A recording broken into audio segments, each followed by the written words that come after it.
आप देख रहे हैं लाइव इंडिया हर पल।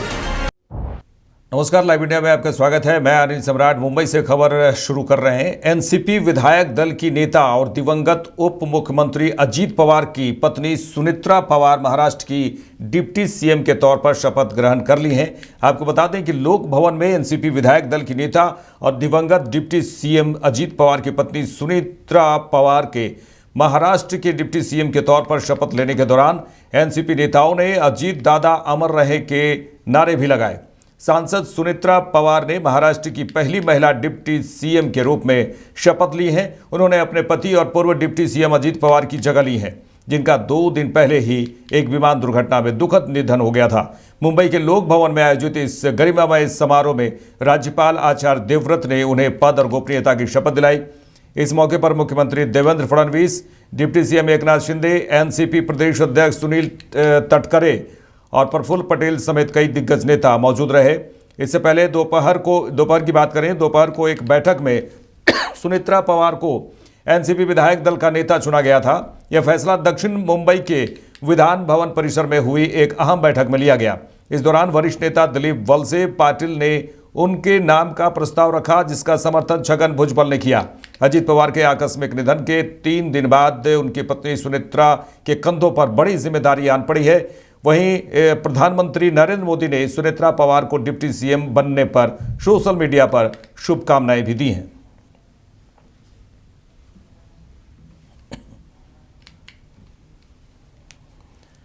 चलिए पश्चिम बंगाल के बागडोगरा दार्जिलिंग की बात कर रहे हैं, जहां केंद्रीय गृह मंत्री अमित शाह ने पार्टी कार्यकर्ताओं की बैठक को संबोधित करते हुए कहा कि अगली सरकार बीजेपी सरकार की होने वाली है। उन्होंने बड़ी बात कही है।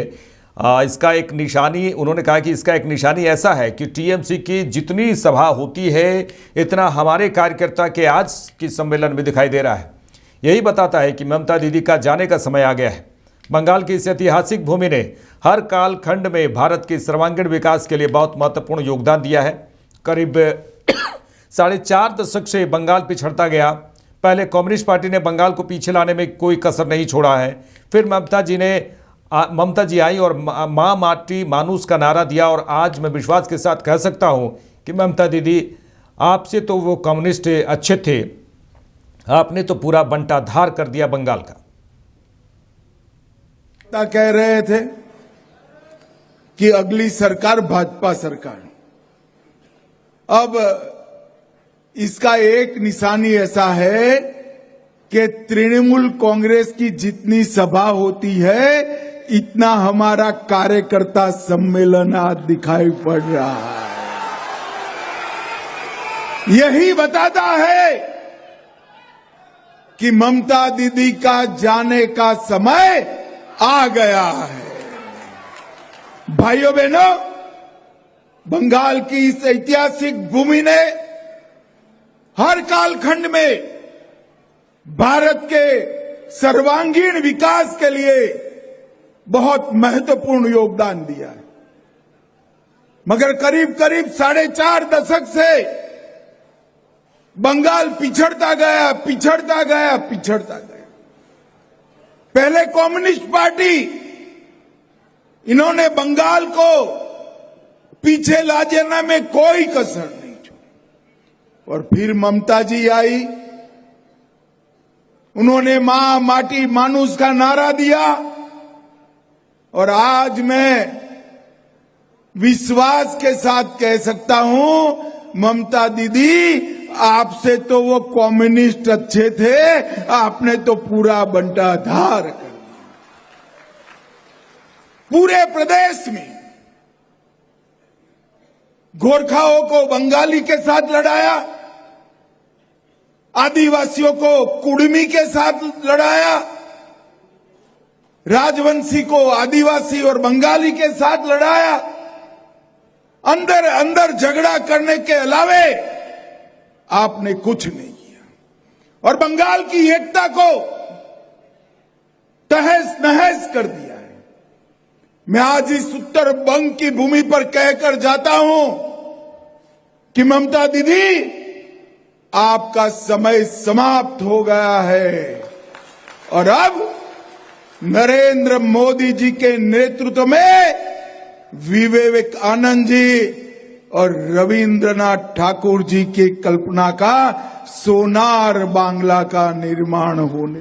आगे बढ़ेंगे। झारखंड के 48 निकाय क्षेत्रों में होने वाले नगर निगम चुनाव को लेकर झारखंड बीजेपी कार्यालय में कोर कमेटी की बैठक हुई। इस बैठक में निकाय चुनाव के मद्दे नजर रखते हुए रणनीति तैयार की गई। इस बैठक में मुख्य रूप से झारखंड बीजेपी के प्रदेश अध्यक्ष आदित्य साहू, नेता प्रतिपक्ष बाबूलाल मरांडी, पूर्व केंद्रीय मंत्री अर्जुन मुंडा, केंद्रीय मंत्री अन्नपूर्णा देवी, संगठन महामंत्री कनवीर सिंह, राज्यसभा सांसद दीपक प्रकाश और राज्यसभा सांसद प्रदीप वर्मा और साथ में मधु कोड़ा भी मौजूद रहे। आपको बता दें कि निकाय चुनाव की जो तारीखें घोषित की गई है उसको लेकर पूरी तरह से राजनीतिक दल अब तैयारी शुरू कर चुके हैं और जिसमें झारखंड के 48 निकाय क्षेत्रों में जो चुनाव होने हैं उसको लेकर जो रणनीतियां हैं वो बननी शुरू हो गई हैं। इसी को लेकर बीजेपी झारखंड बीजेपी कार्यालय में एक अहम बैठक नेताओं के द्वारा की गई।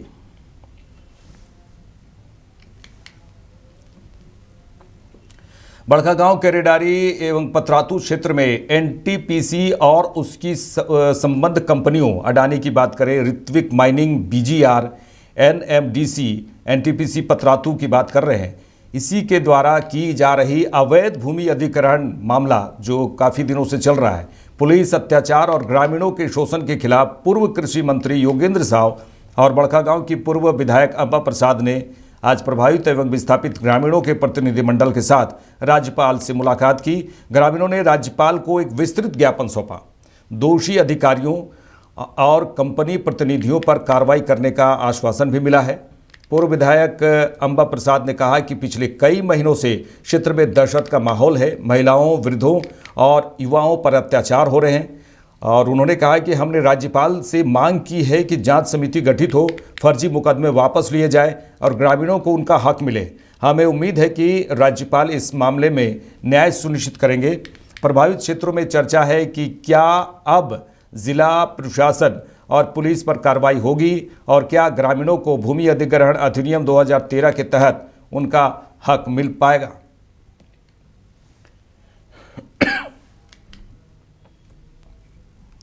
चलिए आगे बढ़ेंगे। रांची जिला प्रशासन द्वारा शिक्षकों के सम्मान में आयोजित विशेष पेंशन दरबार सह सेवा निवृत्ति विदाई सम्मान समारोह का आयोजन किया गया।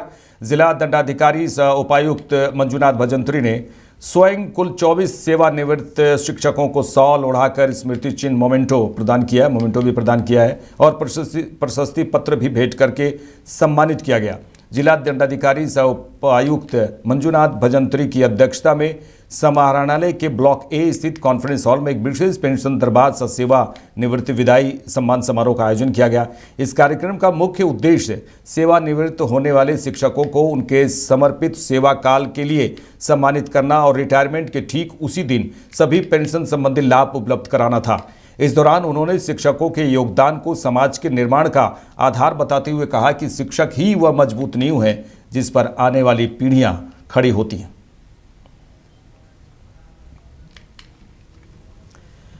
कांग्रेस नेता भूपेश बघेल ने केंद्रीय बजट 2026 पर कहा कि बजट में हम इनसे क्या ही उम्मीद करेंगे। रोजगार इन्होंने छीन लिया, महंगाई बढ़ी हुई है, किसानों को दाम नहीं मिल पा रहा है, मनरेगा भी मजदूरों से छीन लिया है, जीएसटी से वैसे भी व्यापारियों की कमर टूटी हुई है। इनसे तो उम्मीद हम कुछ नहीं कर सकते, केवल झुनझुना पकड़ाने के अलावा कुछ नहीं होगा। पहली बात तो कल रविवार का दिन है, छुट्टी का दिन। दूसरा महत्वपूर्ण है रविदास जयंती। ऐसे समय में बजट प्रस्तुत किया जा रहा है। दूसरी बात है कि बजट में उम्मीद इससे क्या करेंगे। रोजगार इन्होंने छीन लिया, महंगाई बढ़ी हुई है, किसानों को दाम नहीं मिल पा रहा है, अब तो मनरेगा भी मजदूरों से छीन लिए, जीएसटी में वैसे भी कमर टूटी हुई है व्यापारियों की।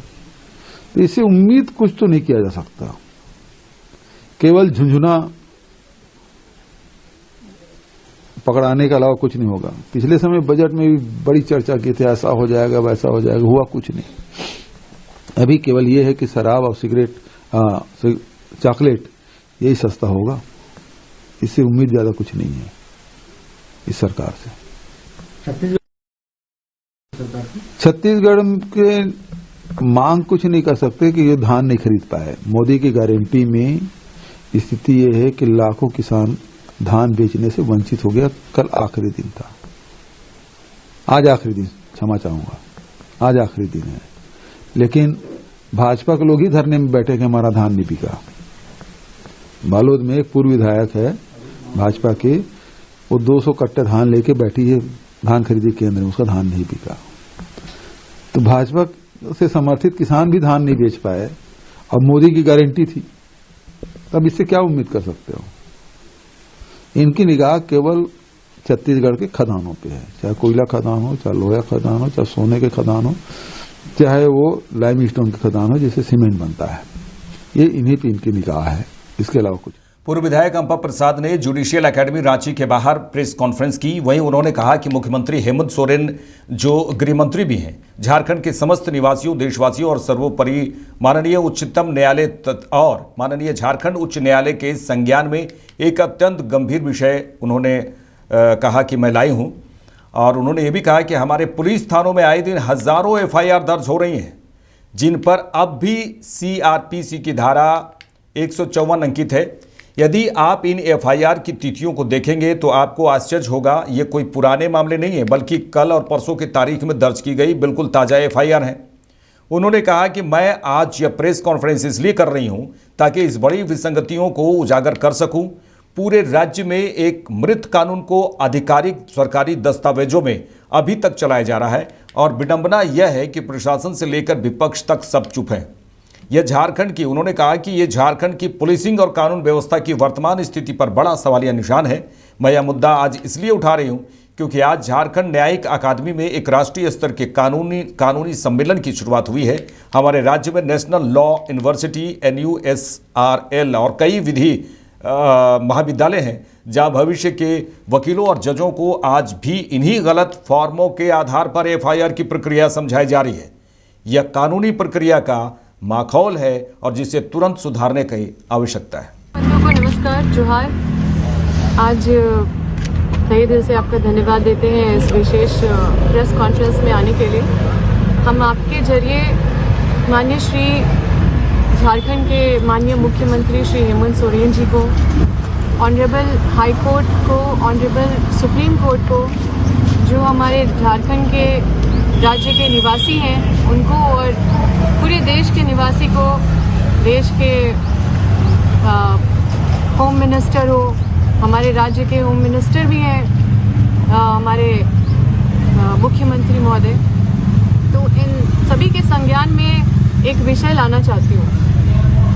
आए दिन हमारे थाने में हजारों ऐसे FIR दर्ज हो रहे हैं। ये FIR को गौर से देखेगा और ये FIR को जूम करके इस तरफ दिखाने का कोशिश कीजिए। इस तरफ, इस पूरे सब्जेक्ट में जाने का जरूरत नहीं है, इस पे ज़्यादा फोकस कीजिए। यहाँ पे CRPC के तहत, क्रिमिनल प्रोसीजर कोड के तहत सेक्शन 154 में FIR लॉन्च हो रहा है। ये NCRB का फॉर्म है। तो आप लोग समझ गए होंगे कि मैं क्या कहना चाह रही हूँ। 1/7/2024 को CRPC के जगह पे BNSS का कानून लागू हुआ था। तो यहाँ पे 173 BNSS के जगह पे अभी तक 154 CRPC चल रहा है। एक मृत कानून को एक आधिकारिक दस्तावेज में, आधिकारिक रूप से सरकारी दस्तावेज में इस तरह से आज भी चलाया जा रहा है। जो 1.5 साल बीत गया उस कानून को आए हुए, ये कानून खत्म हो गया है, लेकिन झारखंड में आज भी CRPC के तहत आज भी पूरे झारखंड में FIR इस तरह से लॉन्च हो रहा है। तो इसमें कोई कुछ बोल नहीं रहा है। ये है झारखंड की पुलिस, ये है झारखंड का कानून व्यवस्था, ये है यहाँ पे झारखंड के प्रशासन, और इस पे ना ही वकील साहब लोग भी चुप हैं। झारखंड विधानसभा में जो पक्ष है वो भी कुछ नहीं बोल रहे हैं, झारखंड विधानसभा भी कुछ नहीं बोल रही है, और जो विपक्ष के लोग हैं वो भी चुप है। ऐसा लगता है जैसे कि जो हमारे पॉलिटिकल नेता है उनका जो कानूनी ज्ञान है वो बहुत पुअर होते जा रहा है, जबकि वो कानून के प्रणेता है। और आप जानते हैं यहाँ पे रांची में नेशनल यूनिवर्सिटी कॉलेज भी है, कई सारे नेशनल कॉलेज भी है, बहुत सारे लॉ कॉलेज है। वहाँ पे भी छात्र छात्राओं को इसी फॉर्म में FIR पढ़ाया जा रहा है। तो ये जो नृत्य कानून है इसको आज भी कैसे चलाया जा रहा है, ये चीज़ हम आपको बताना चाह रहे थे। और इसमें मतलब बताइए कि क्या भारत, ये कैसा भारत है, ये कैसा कानून व्यवस्था है, ये कैसा प्रोसिक्यूशन सेल है, ये कैसा सिस्टम है। अब मुझे नहीं लगता कि मुझे ज़्यादा कुछ बोलने का ज़रूरत है, क्योंकि आज हम ये बोल रहे हैं क्योंकि आज यहाँ पे जुडिशल एकेडमी झारखंड में ही आज राष्ट्रीय लेवल का कानूनी कॉन्फ्रेंस का शुरुआत किया गया है आज ही के दिन, और यहीं पे आके हम आप लोगों को ये बात बता रहे हैं। और इसीलिए आने का ज़रूरत पड़ा क्योंकि आज ही यहाँ शुरुआत हुआ है। बीजेपी नेता लॉकेट चटर्जी ने कहा है कि रोहिंग्या इनके टीएमसी पर सीधे सीधे हमला बोला है। उन्होंने कहा है कि रोहिंग्या टीएमसी के मतदाता हैं, इसलिए ममता बनर्जी केंद्र को जमीन नहीं दे रही है। फेंसिंग के लिए जमीन राज्य सरकार को देनी है। ममता बनर्जी रोहिंग्या को बचाने के लिए फेंसिंग नहीं करा रही। ये अनुप्रवेशकारी रोहिंग्या ये लोग का वोटर्स है, ये लोग आराम से यहाँ पर आए, इसलिए और सेंट्रल को जमीन नहीं देंगे। फेंसिंग जो होता है वो नहीं लगाने देंगे। सामने बोलते हैं कि बीएसएफ का जगह है, बॉर्डर है, वो बीएसएफ देखते हैं, लेकिन बीएसएफ को फेंसिंग देने के लिए लैंड का जरूरत है और लैंड राज्य सरकार देते हैं। अगर लैंड राज्य सरकार नहीं देंगे तो कैसे होगा? तो ये ममता बनर्जी घुमा के बात बोल रहे हैं और अनुप्रवेशकारी रोहिंग्या को बचाने के लिए ये सब फेंसिंग नहीं लगा रहे हैं। एक चीज देखा जाता है कि टीएमसी हमेशा कहती है जब भी कोई सेंटर लीडर आते हैं कि चुनावी समय में माइग्रेटरी वर्ड की तरह यहाँ पर आ जाते हैं, वो एक्चुअली बंगाल के बारे में। देखिए हम लोग, हमारा गृह मंत्री जी, हमारा कार्यकर्ता लोग हर 365 डेज काम करते हैं। अमित शाह जी हर महीने में आते हैं, ऐसा तो नहीं है। हम लोग इतना सालों से इनको देख रहे हैं। ऐसा नहीं है कि जब चुनाव होता है तब आते हैं। हमारा कार्यकर्ता का मीटिंग, कार्यकर्ता का जो उत्सव होता है, दुर्गा पूजा में आते हैं, सब जगह में ये अमित शाह जी आते हैं। तो ऐसा बात नहीं है, ये सब लोग को गलत बोलने के लिए, कंफ्यूज करने के लिए ये सब चल रहा है। चलिए आगे बढ़ेंगे। रांची पुलिस इन दिनों काफ़ी एक्शन में दिख रही है, क्योंकि उन लोगों पर जिनके गाड़ी के साइलेंसर और प्रेशर हॉर्न बहुत ज़्यादा होते हैं उसको लेकर एक तरह से अभियान चलाया गया है। वाहनों में अवैध रूप से लगाए गए साइलेंसर और प्रेशर हॉर्न को ट्रैफिक पुलिस ने रोड रोलर से चलाकर ध्वस्त किया है। ये तस्वीरें आप देखिए जहां पर रोड रोलर चलाया जा रहा है और ये साइलेंसर है और प्रेशर हॉर्न को ट्रैफिक पुलिस ने रोड रोलर चलाया है। असली बात यह है कि कई लोग अपने वाहनों में प्रेशर हॉर्न का इस्तेमाल करते हैं और बहुत तेज़ आवाज़ से साइलेंसर भी लगाते हैं, जो अवैध है। इसको लेकर ट्रैफिक पुलिस ने एक्शन लिया है।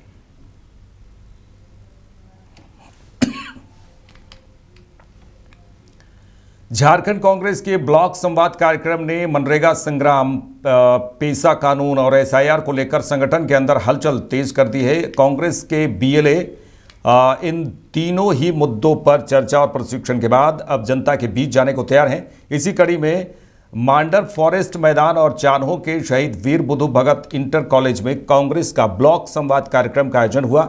संवाद कार्यक्रम में राज्य की कृषि, पशुपालन और सहकारिता मंत्री शिल्पी नेहा तिर्की और प्रदेश कांग्रेस के कार्यकारी अध्यक्ष बंधु तिर्की विशेष रूप से मौजूद रहे।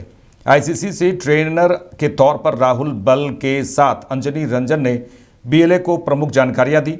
इस मौके पर मंत्री शिल्पी नेहा तिर्की ने कहा कि अनुसूचित क्षेत्र में पारंपरिक ग्राम व्यवस्था को संरक्षित करने के उद्देश्य से कांग्रेस की सरकार ने 1996 में पेसा कानून बनाया था। मनरेगा में बदलाव ग्रामीण क्षेत्रों में रोजगार को खत्म करने के साथ पलायन को बढ़ावा देने वाला है। एसआईआर की उन्होंने बात की। उन्होंने कहा कि एसआईआर के बहाने लोगों को उसके वोट के अधिकार से वंचित किया जा रहा है। कांग्रेस के बीएलए गांव घर जाकर एसआईआर की प्रक्रिया और जटिलताओं को सुलझाने में जनता का सहयोग करेंगे।